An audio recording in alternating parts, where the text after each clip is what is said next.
ആഗമനകാലം 1-ാം വാരം വ്യാഴം. തിരുവചനം: കർത്താവേ, കർത്താവേ എന്ന് എന്നോട് വിളിച്ചപേക്ഷിക്കുന്നവൻ അല്ല, എൻ്റെ സ്വർഗസ്ഥനായ പിതാവിൻ്റെ ഇഷ്ടം നിറവേറ്റുന്നവനാണ് സ്വർഗരാജ്യത്തിൽ പ്രവേശിക്കുക. മത്തായി 7:21.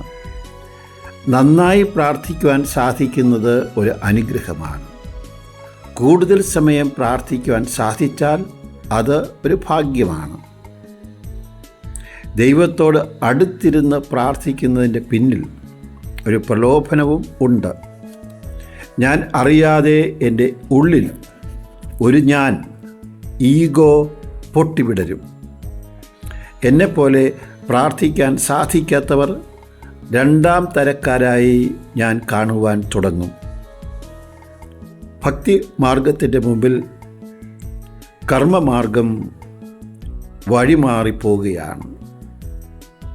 നല്ല സമറിയാക്കാരൻ്റെ ഉപമയിൽ കണ്ടിട്ടും കാണാതെ പോയ 2 പേരിൽ ഒന്നാമൻ ഒരു പുരോഹിതനായും 2ാമൻ ദൈവാലയത്തോട് ചേർന്ന് നിന്ന ലേവായനുമായി യേശു അവതരിപ്പിച്ചതിൻ്റെ പൊരുൾ എന്താകും?